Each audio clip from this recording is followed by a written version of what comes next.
Good day, hello, good evening, good morning. Welcome to Two Across. I'm Rob Cole, sitting in Montreal, Quebec, Canada. And I'm Theo Bosanquet, sitting in Northumberland. Change of scenery, Theo. Yeah, for the first time I think, I'm the one who's moved. I'm the jet setter.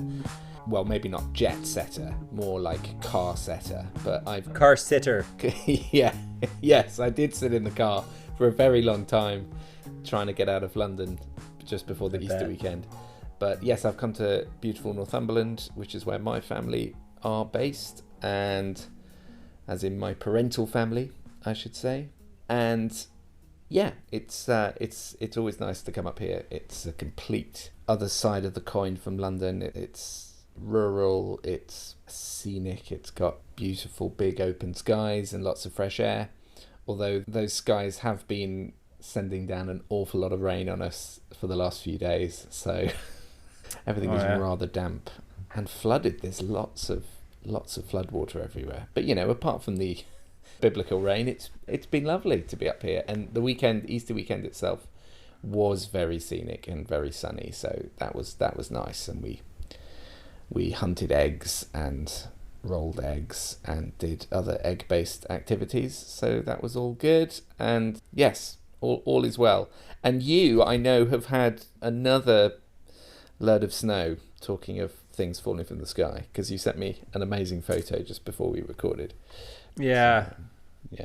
It's horrible. I've got all my kids home today from school with a snow day. We had 10-15 centimeters overnight, another 10 today potentially for April 4th, which is the day we're recording this. We sometimes do get a April snow shower, but there was no snow previously. We've had 10-degree days, 15-degree days, lots of sun, and then all of a sudden this, and then I think Monday it's supposed to go up to 15 and sunny again. So whoa, it's... Yeah, the shoulder seasons in Montreal are a bit weird, especially coming out of winter. This is not unprecedented, but it is very annoying. That is erratic, to say the least, and puts my rain situation in perspective, because things do change up here, but not on quite the same scale. You seem to be always dealing in much more extremes when it comes to weather. By now, you must be thoroughly over the snow. I mean, any sort of affection for it must long have passed, and you're just thinking, oh God, especially when it keeps your kids off school. Yeah, my affection for snow passed sometime around the age 15 or so, and it has never come back. So yeah, it's all part of the transformation of our society into a very cautious, fearful society, which is something no doubt we'll get into in our various conversations on the podcast. But when I was a kid, and I don't want to sound like the old fogey saying, when I was a kid, it was 50 centimeters of snow, we'd walk all the way to school, uphill both ways. You know, I don't want to take that tack that my dad used to take. But at the same point, really, for a snow day to be called when I was a kid, there had to be a significant dump. Like the city had to be paralyzed. Whereas this morning there were 10 centimeters on the ground. I mean, you could have easily gotten to school. Some schools are still open, but the English Montreal School Board, which my children attend, is very cautious in this regard. And I feel they've become even more cautious since the COVID times, thinking that really any pretext to leave kids at home and not do your job is worth taking. So there it is. Yeah, that's an interesting one.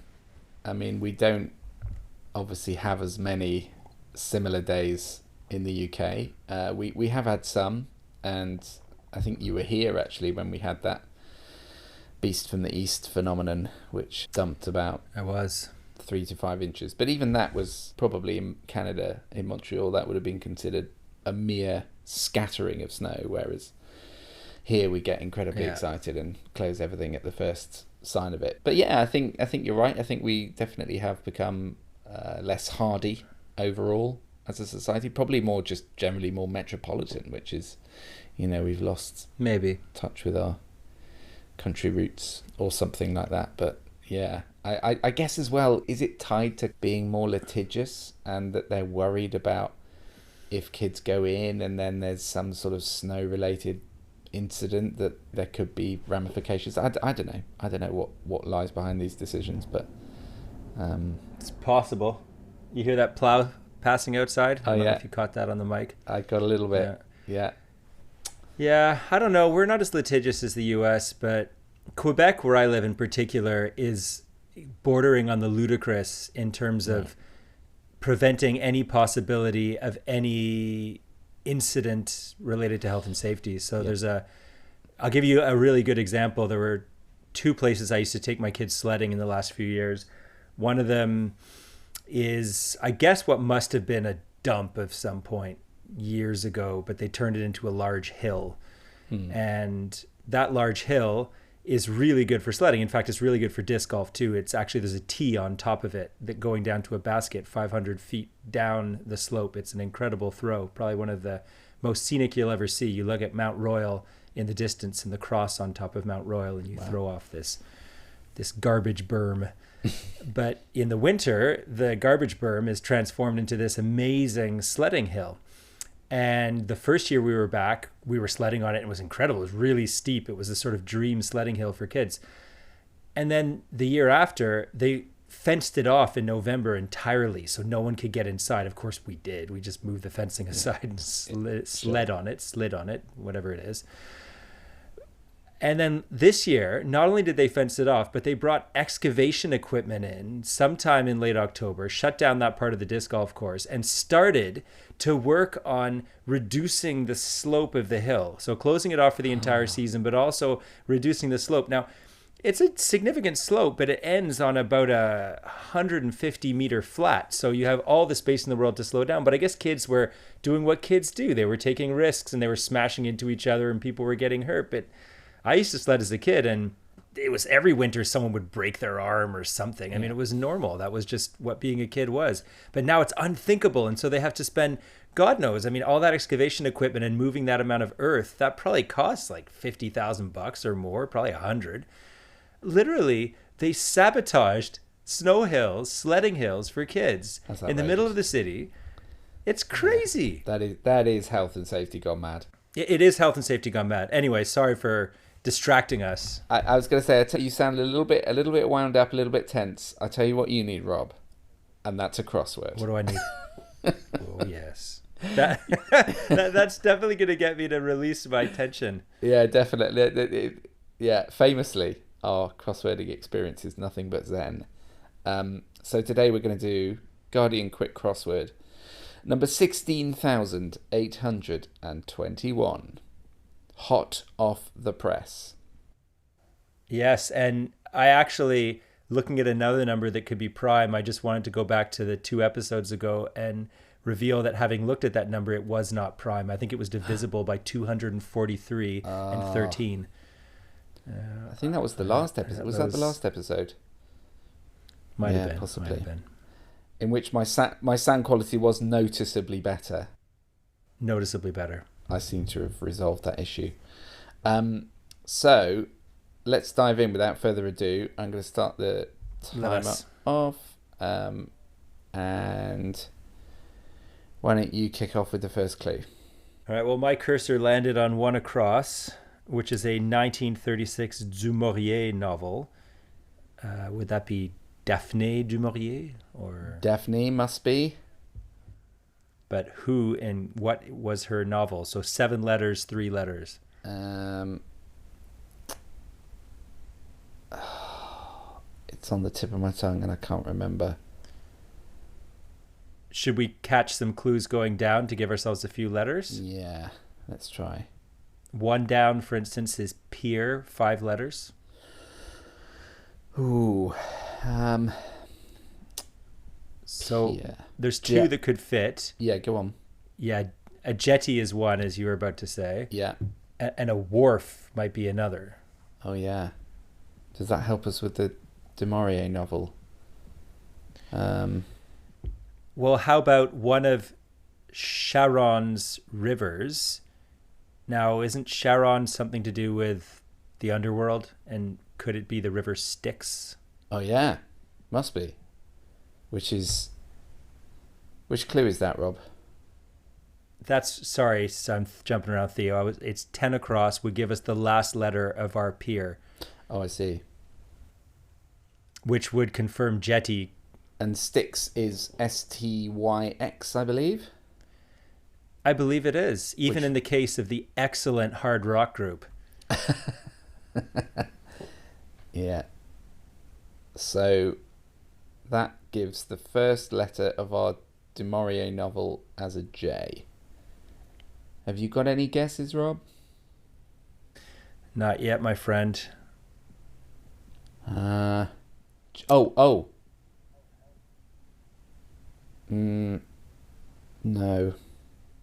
All right, let's try 6 down, which is a improvised musical gathering, 3 letters, 7 letters. The second word, taking the S from Styx, will start with an S. So it's 3 spaces and then S. And I think I might have a sense, but I think you have a sense of what it is too.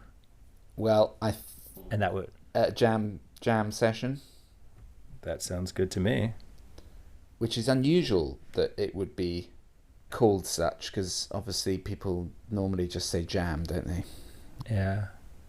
Oh, this novel sounds kind of is bugging me. It sounds kind of old school and jazzy.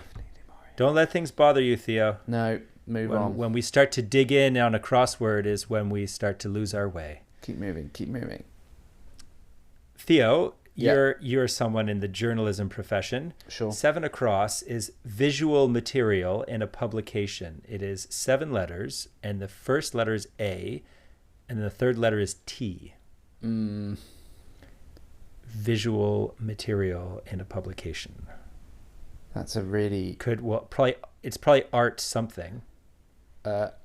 Artwork.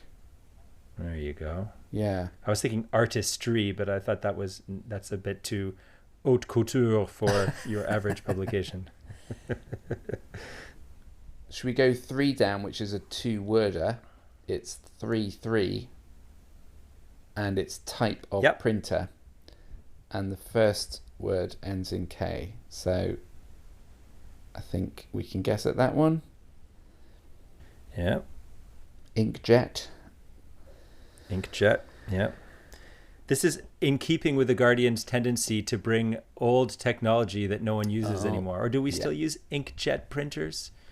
Not much. I think it's all laser these days, isn't it? But yeah, you're right. They love a bit of old technology in the Guardian quick crosswords.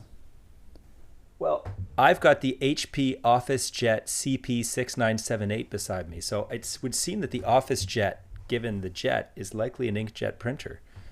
So fair. I have an inkjet printer, and it never bloody works.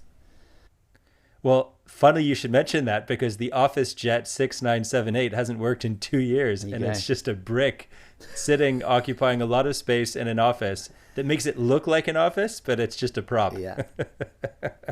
So it's the dream that you pick up a printer, bring it home, and then all of your printing needs will be fulfilled whenever the kids have a permission slip for a field trip or something, or you have to print out a passport application, or some tickets from some show that is going through an antiquated process and won't send you an e-ticket. And you think, my God, once I've got the printer, all of those things will become so easy. And for about 3 months they are, and then it stops. And then it all goes to and then hell. It becomes a giant paperweight. Yeah. Well, the conspiracy theory, it's not even a conspiracy theory. I think it is a confirmed theory that they sell the printers for dirt cheap because they make the money on the cartridges, is the idea. Yeah. But every time I get past that first set of cartridges, the printer basically goes to hell and stops working anyway. So the printer we currently have, you change the cartridges, you get one print out of it, so you can like print that set of tickets or that that one form that you need to print, and then the whole thing just stops working again and just prints blank pages. It's completely infuriating and baffling, but in the end, we all just let them sit there on the shelf not doing anything. So I think maybe I'll bite the bullet and try and get an inkjet at some point, because somebody told me that is not inkjet. What's the other one we were talking about? Laser. I'm going to get laser because somebody said laser. Fire the laser. So yeah, the Austin Powers laser beams, laser beam printer. But I just can't be arsed. Basically, Rob, is the problem. No. And then the other problem is once you become known for having a working printer, everybody then wants to call in favors, and they're like, oh, could you possibly just print off this thing? Because so you got to be careful, Yeah. Yeah. Don't broadcast it. In fact, it's quite possible that both of us have working printers, but we're putting this out there into the world that we don't, so we can avoid all the people coming and asking us to print. Very true. Yeah, I certainly wouldn't mention it on the podcast if I had a working printer. No. Right, let's push on. Let us. We still haven't got any guesses on this novel, have we? Because we've now got a fifth letter of I. Correct. Let's take 2 down, which I think we may be able to crack, and this will give us more letters. Okay. So, mental state, 4 letters. The third letter is an O. Mental state. So, for instance, I was in a bad one of these when we started this crosswording. Yes, I got it. Yeah. Mood.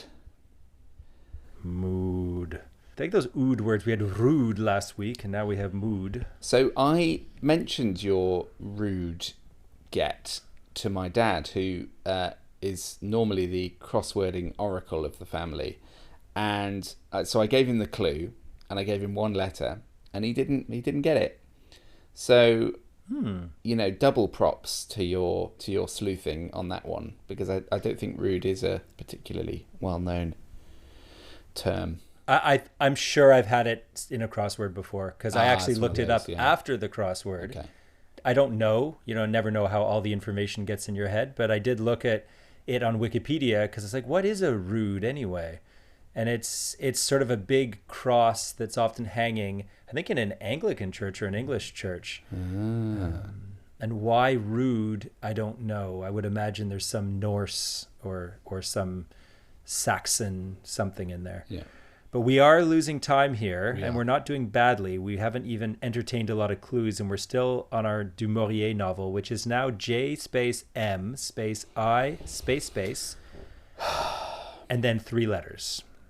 So let's keep going, because we can get 2 more letters on this. Yeah. A military assistant or a kind of stork. 8 letters. Is an aide de camp a type of stork? Children, look at the magnificent aide de camp at the edge of the pond. I didn't know you could have kinds of stork. I just thought there were storks and non-storks. Well, there's the kinds that bring babies, right? And then there's the run-of-the-mill storks. So yeah, well, good point. Baby bringer. What kind of military assistance can you get? Like because attaché, that's more of a political thing, isn't it? Yeah, I was thinking like an adjunct or adjutant or something. Look, hey, 5 down. Yeah. Make invalid or make invalid. But I would imagine it's make invalid. Yeah. It's 7 letters, and I think I might have a guess on it, which could help us out. Go on, please. I think it might be nullify. Oh, yeah, lovely guess. 2 L's in nullify? I think so, yeah. Must be. So I think that, yeah, that fits with my hunch on the Du Maurier novel second word, which I think is end. Okay. So J space M space I space end. Well, Jamaica would fit in there. It would, actually. I mean, are we going to have to take a guess on this? Because I don't think it's... Not yet. No. Okay. Not yet. Because I think we can get more. I've seen something. Not with prescient vision, but actually just by looking at the next clue I want to try and solve, which is... Go on. I have foreseen it. Yeah. You felt it in the waters. Yeah. Yes, I did. A cocktail with mint, Theo. It's middle letters an L, and it's 5 letters long. Yeah. So... which is? That's the... What you call it? We used to drink them all the time. Oh, no, we didn't. Julep. You're going to say julep, aren't you? I think it was julep. And look, Theo. I was thinking of the Brazilian one. You know, the thing that you mash loads of mint around. Yeah, I was too. A mojito, but it's 6 letters long. Oh yeah. I thought for a second that our nullify was going to be wrong because a J would have had to go there, but it doesn't. Oh. So, I know where you're going. I know where you're going because now I think fall down becomes clear, doesn't it? I think so. Because it's got to be adjutant. Yeah, I think that's what it is. Yes, and that means I think it is Jamaica End, which good. rings very at the risk of looking like total fools. It does ring a bell. We don't care about that, Theo. We don't care about that, do we, Rob? We're not no. ego maniacs. I mean, we are, but we're not proud men, and I think we can accept the fact that if we don't know the title of a Daphne du Maurier novel, then that is okay. And if we've got there through sleuthing, that's almost more impressive. I think so. Jamaica End. I think that sounds... Jamaica End. That sounds plausible. That sounds du Maurier-ish, does it? I don't know. Totally du Maurier-ish. Yeah, that's so Daphne. So Daphne. Very. So, I think we can make some hay right down at the bottom of this thing. Go on. And by the way, before I go on, I think we are proud men, but I think we've been disabused of it over many hard and brutal years. We are once proud men. Exactly. Yes. Okay, are you going to take us to 23 across by any chance? No, but that's a hard swing if you want to check that. No, go on. I was looking at 9 down, which would give us continuity from the top to the bottom, which I think is pretty gettable, unless they're really throwing a curveball because it's forecast and it starts with a P and it's 10 letters long. Go on. So I would imagine this is the stock brokers do. It would be a prediction. Oh, yeah. Easy. I think I was overthinking it. Does that make sense? Yes, that makes a lot of sense. I was thinking in weather terms. That sounds very plausible. Oh, God. This one's not my field. 15 across. And the clue is e.g. amylase or pepsin. And it's 6 letters. Oh. Yeah, it's one of these... It's one of these sciencey things, isn't it? That's going to be... So we have my in-laws staying with us at the moment, and they are very clued up on this sort of thing, and I reckon they would... And obviously my wife, who is of the medical persuasion, she would know this. Would definitely have a good guess for this. Or not a guess, she'd just know. For our listeners, it's 6 letters, space N, space Y, space I, and the clue is amylase or pepsin. E.g. amylase or pepsin. It sounds like it could be like an enzyme or something. Oh, well, God. You know what? If prediction's wrong, an enzyme could be right. Oh, enzyme, yeah. Oh, I mean, enzymes always have weird names like that, don't they? But then prediction's wrong. Yeah, Here I was all excited. This is like whack-a-mole. You've whacked one mole and another one has popped its ugly head up. Yeah, it really has. But I feel enzyme is... Yeah. I think you're right. I think it's got to be. I think it's the only scientific word that we know that fits those letters. So it has to be enzyme.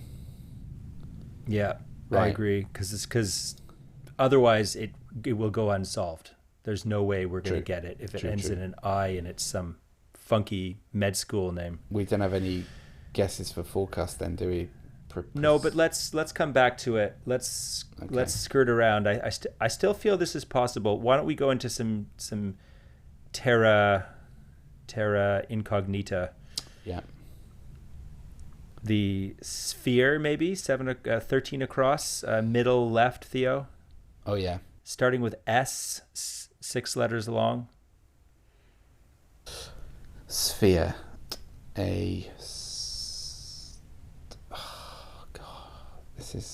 No. That's okay. Hey, look, 14 down. We can get this one. I've seen these things. Okay. An American term for an Arctic deer. Would you say Arctic or Arctic? Arctic.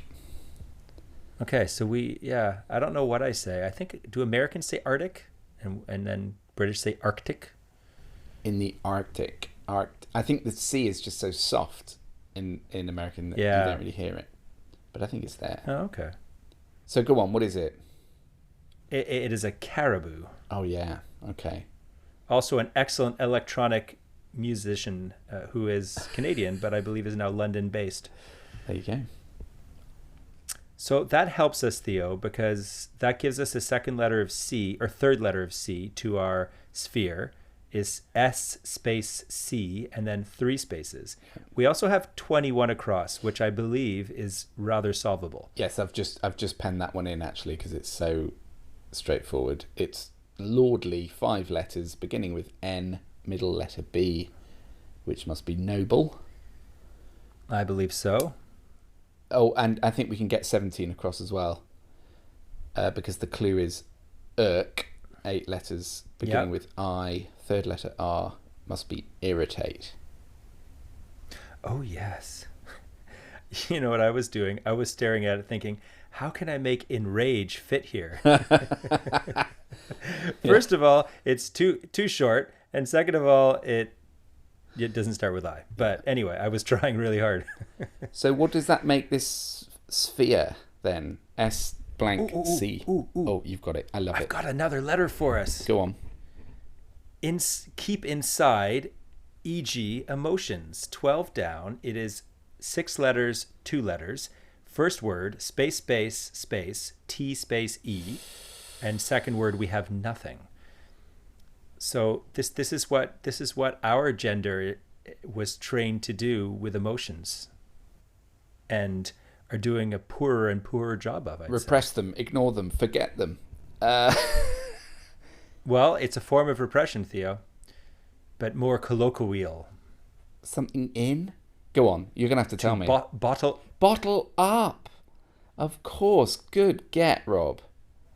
Oh, and I think I have our sphere as well. Because it's not sphere in terms of circle, it's sphere in terms of sort of a realm of activity, for instance.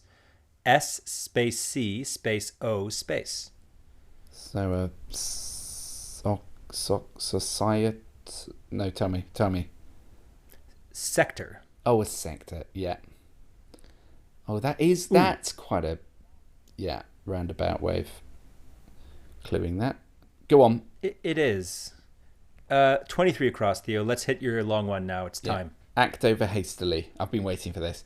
4 letters, 3 letters, 3 letters. Act over hastily. And we have 2 letters in the first word, which are second letter O, fourth letter O. So it's... Second letter U, Theo. A caribou is O-U. Oh, sorry. Yeah, you're... Yeah. I'm glad you corrected me there. My terrible misspelling of caribou. Caribou. What is that awesome Monty Python skit? You know, the one with the caribou nibbling the croquet hoops. Oh my God. I don't think I can remember that one. And then they're kind of coming up with words that are either tinny or woody. That's a very woody word. Rob, we don't have time. We don't have time for Monty Python recollections. We've got six and a half minutes left. Oh, shoot. Okay, so this is space U space P, 3 letters, and it is jump the gun. You see, I've also put of course, jump the gun. 16 down, space T, 3 spaces H. It is affix. Attach? Yep. I think so. Okay. Next one. Oh, it's not Jamaica End. It's Jamaica Inn. I've just remembered. Cool. I've just remembered. I'm so glad I remember. I don't know why that clue... I don't know why that clue made me think of it, but it did. And it's Jamaica Inn. Of course it is. Right, it's Elmer's End and Jamaica Inn. Yeah. Yeah, exactly. I'm very, very glad I remembered that, because I would have... Okay. Well, let's solve the damn crossword, and Yeah. then we can be proud that we can. fixed that. So, where are we going, Theo? Oh, We got 5 minutes. This is a very apt clue, because you said a couple of weeks ago that one of the things you should research for crosswords was musical terms, Italian musical terms, and this one, 22 across, is fast in music, 7 letters, which must be allegro, I think. Yeah, allegro, because adagio is slow, right? I believe so. Nice, Theo.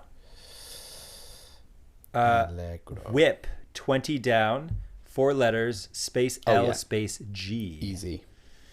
Flog. What the British military of a certain era loved doing. They loved a good flogging. I was going to say what I thought you were going to say what the British have done to all of their major industries over the last 50 years, but thank you for saving our blushes. So there's also the expression flog the dolphin, which is a very odd one for what it is, but I won't reveal that to listeners. I think their imaginations could probably get that. I have actually, speaking of that, I'm going to share something after this. Not about in relation to my personal dolphin behaviour, but your dolphin flogging. Something I read very recently, which I think will amuse our listeners. But no time now, Excellent. Rob. We've got 3 just under. Yeah, I got 2 ones coming at you, Theo. Come on. 19 down. Heathen. Space G space N. Go on. Pagan. Pagan, of course. Yes. Now we've got tiff, which is space P space 4 letters. Yes. Which a spat. Yep, spat works. Okay. We've got to get 2. We've got 3 minutes to get 2 clues. Go on. Here, Theo. Oh no, that won't work. Damn it. Because prediction again would still fit. So now we're back to our challenging area. We've got 2 left. Forecast is 10 letters. We've got P, 3 spaces, E, space T, space O, space. That's a forecast. So it is something shun, isn't it? Yeah. And then we've got an elementary particle, which is space E, space T, space I, space. Oh. I mean, could our enzyme be like enzyme, like, with ending in I? Enzyme, enzyme. Could it be that? Could it be a multiple of enzyme? Enzyme. Does it say and? But does it say and? No, it says or. Because if it was amylase and pepside, then maybe the plural of enzymes in Latin could be enzyme. But I'm willing to guess on enzyme. I mean, I think it's got to be prediction. Well, let's not do that yet. Okay, let's not do that. Okay. Because I think forecast, you're right. It definitely ends in Tion. It's P, 3 spaces, E, space, Tion, potentially. Forecast. I think it has to be prediction, Rob. Well, let's try and get our elementary particle. Yeah. Which is a neutrino. Rob. So that is going to kill. Prediction. No, it's not. It's going to kill prediction. So it's P space O space E space shun. Forecast. Oh, projection. No. Oh, yes, it is. It is. No, it totally is, Theo. It is projection. We've done it. A minute to spare. Okay. Oh, stop so the clock. good. Projection. Yes, a projection is completely a forecast. Oh my God. Okay, do we have any... If you're backfilling of Jamaica Inn from Jamaica End, which I would argue that Jamaica End was the title of a Du Maurier porn movie. That lesser known Yes. Du Maurier softcore. Okay, here we go. Jamaica Inn. So we're going to do reveal all. Shall we just do reveal all? Reveal all, man. Reveal all. Okay. Check all. Confirm check all. They're all correct. We've done it. We've absolutely nailed it. Robos, nice. That's 2 in a row, man. That's 3 of 4 too, Theo. I was thinking, just as you were doing the reveal, is it possible, speaking of our prideness or pride, sure. Proudness, yeah, prodidity as men, yeah, maybe we needed to go through the humbling. We had to go through the dark night of the soul, yeah, of all the failures, I think, in order to strip ourselves of our pretension. Yeah. But that also was a projection of the possibility that there would be a flourishing of crossword success. We had to pay our penance of crossword bewilderment in order to reach our catharsis of crosswording triumph. And I think, we're now 8-6 down, which is an eminently respectable scoreline. Yeah. We can still claw it back to level pegging. I'm proud of us. I am proud of us. We are proud men. We've restored ourselves. Next time you see your friend that said that we're rubbish at crosswording, I think you just kick him in the nuts. Yeah, probably will. Or I'll just say, you listen to episode 13 and 14, mate, and then come back to me. Yeah. And look me in the face and tell me I'm not good at crosswords. And then kick him in the nuts. Yeah. You read yourself the 1936 Daphne du Maurier novel Jamaica Inn and come back to me after that. Which I recall enjoying on a cruise through the Caribbean myself. I'm aware that to listeners that may sound like I just sort of subtly Googled it and corrected it having done that, but I really genuinely didn't. I did. Sometimes the subconscious works in mysterious ways, and it just... Because I just sort of... I was initially thinking of... I think I was actually initially thinking of Journey's End, which is obviously a play not by Daphne du Maurier, which is about the First World War. And so the word end sort of hung around in my head, and I thought, well, yeah, and then the end came along, and I thought, well, end, yeah, it probably is end. And Jamaica was an excellent assumption for that first word. And then suddenly it just sort of all percolated around, and then just... something just clicked finally. But I'm very glad it did, because I would have been highly embarrassed if we'd stumbled on that one. By the way, talking of literature, the thing that your mention of dolphins, was it Stroking the Dolphin? So flogging the dolphin. I highly recommend a perusal of James Joyce's letters to his wife, who at the time, I think it was before they were married, she has a very sweet name, which is Nora, hang on, what is it? Nora Dolphinius? Nora Barnacle, that's it.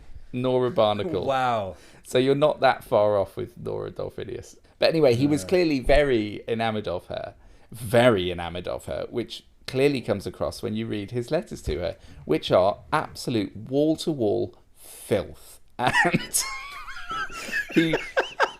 James Joyce is a man who famously never swore in public. He's quite Puritan in his use of language, and his books don't contain sort of graphic depictions of sex either. But behind closed doors, wow. I mean, this stuff is pretty fruity. It's certainly not one to read around the fire with the children. Shall I give you a little segment just as a... I think the readers are begging for it right now. I'm going to do... Okay. So this is from... This is from the 8th of December 1909. And he was sending it from Dublin, where he was in the process of trying to publish The Dubliners, which is a very now acclaimed selection of short stories. Anyway, so it opens with, "My sweet little whorish Nora. I did as you told me, you dirty little girl, and pulled myself off twice when I read your letter. I'm delighted to see that you do like being effed, arseways. Yes, now I can remember that night when I effed you for so long backwards. It was the dirtiest little effing I ever gave you, darling. Now, I'm not going to continue because it honestly gets even steamier from then on. But I stumbled across these because I was reading a piece, an article that a friend shared on Twitter, which was linked to a piece about James Joyce's grandson. Anyway, that makes mention of these letters, and I thought, I wonder why they're causing such consternation to his grandson. What could possibly be so bad about them? And then you read them and you realise, wow, this is why, you got to be careful what you commit to ink, because why not? Yeah. You know what? He's dead, and he had to have a great time exchanging naughty letters with his soon-to-be wife. Yeah. And got stuff to put in the spank bank. So fair point. Yeah, I mean, if anything, James Joyce has only gone up in my estimation. Yeah, me too. That's great, because I mean, after trying, I got through what's the one with Daedalus roaming? Well, they're both with Daedalus. Ulysses. Portrait of an Artist as a Young Man. Oh yeah, sorry. That I got through, but I must admit that Ulysses lived up to its reputation of impenetrability, and I got through. Because you like to see yourself as a literary-minded human, and I thought I'm gonna tackle Ulysses as one must, and I think I got about 40 pages in. It's still waiting for me. I haven't given it up entirely, but no, God, I've never tried. I really should, and it's one of those that you sort of put on the vague bucket list of things I will one day get round to reading when I have this infinite amount of time and concentration. But I'm nervous about the prospect of it. I mean, I know the Dubliners because I studied it at A level, and it is really. I mean, it's good stuff, undoubtedly. But it also does, hold together quite well in terms of you can follow the thread. Whereas by all accounts, Ulysses, is not quite so. It's a gruesome stream of consciousness. It really is. Put that on the covers. As are his love letters to his wife, it has to be said. But gruesome in a more titillating way. Do you know what I enjoyed about them, though, is I think you do sometimes assume, the past can seem rather sterile and rather sort of sexless in some way. You don't really think of people around the turn of the century having such, hot-blooded exchanges. But of course, it's as old as the hills, Rob. As old as the hills. But every generation sort of feels that they're breaking the boundaries and pushing things forward. But if you think about it, the possibilities of two humans copulating, there's a few of them. In fact, what was interesting is that when we were in Naples, the Romans were a sexy lot. I think everyone knows that. Sure. I mean, they enjoyed their orgies and such. So there was a whole room, or at least a large glass case on one side of the room, of Roman tableware. And apparently it was very common at that period to have very sexy tableware. So you'd have sort of glasses with penises on them, and then you'd have just sort of breasts coming out of things. And then you'd have these very naughty sort of pictures. And it was just, I mean, the stuff going on in some of these pieces of tableware and some of these pictures was really raunchy, like super raunchy. And what I love most about this room was that the curators had decided to collect up all of the random penises that they'd found, I guess, around Pompeii, and they had a bin as you got into their room, and there was just this bin of sort of stone peni, all just stacked up there pell-mell, like not really on display. It was just sort of like a penis pot. Amazing. Oh, those Romans, eh? That that reminds me for some reason of my wife's account of being at medical school, where, when it comes to the study of the anatomy, they do literally pass around a bucket of penises, and everyone takes one, and then they dissect them. And of course, being medical students, they're very mature about how they handle these things. And I thought, gosh, is that I have a donor card. Maybe mine too is destined for such use. But I think I'd prefer that it became some form of tableware or molded. Yeah. Yes, exactly. Oh, the salt shaker is actually, a cast of Grandad's penis.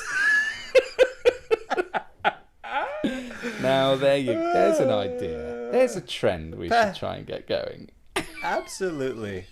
I mean, ancestor worship is very common in a lot of societies. Absolutely. And I think it's maybe we're not as reverent. We are more irreverent than previous generations, but we could still have some pieces of our ancestors that we could venerate. Maybe not bones, but maybe the bone is in the form of a salt shaker on the table. Brilliant.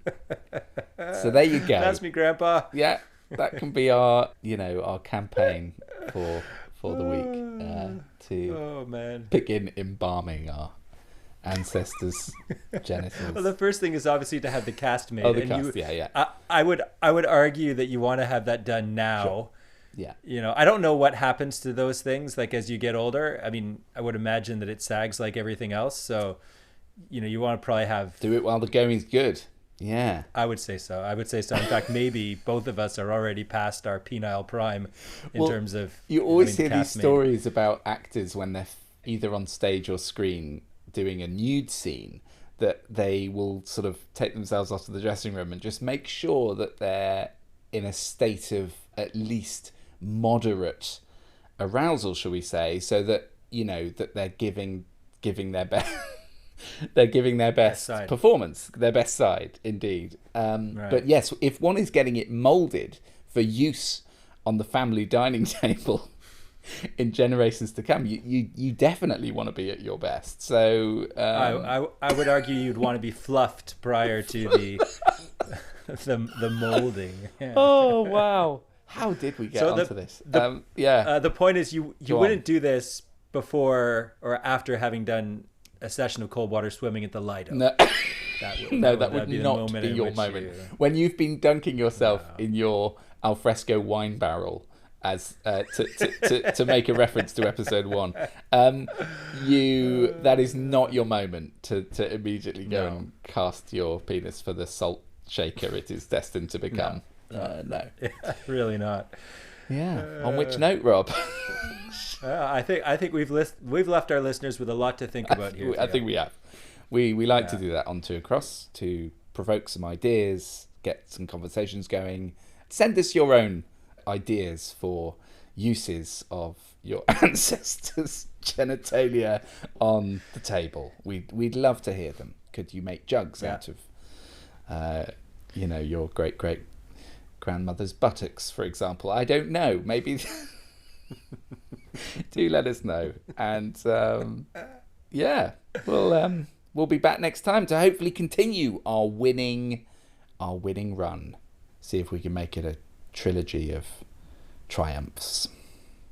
Oh, and a little teaser for our guests that one or the one that follows it is going to be live in person. Theo and Rob together in one place, but big time. We're just going to leave you with that teaser. Yeah, just leave that dangling in the air, much like. I'm not going to say it. All right. We got to stop. We do. End it now. Bye-bye. You have been listening to Two Across, an original podcast by Rob Cole and Theo Bosanquet, theme music by Enthusiasts. If you'd like to reach out, share your thoughts, we'd be happy to read them on air. At Two Across Pod on X, that's all spelt out at Two Across Pod. And as ever, leave us a follow, subscribe, a nice review, a bad review, a scathing review. We take it. We'll take whatever we can get at this point. See you later.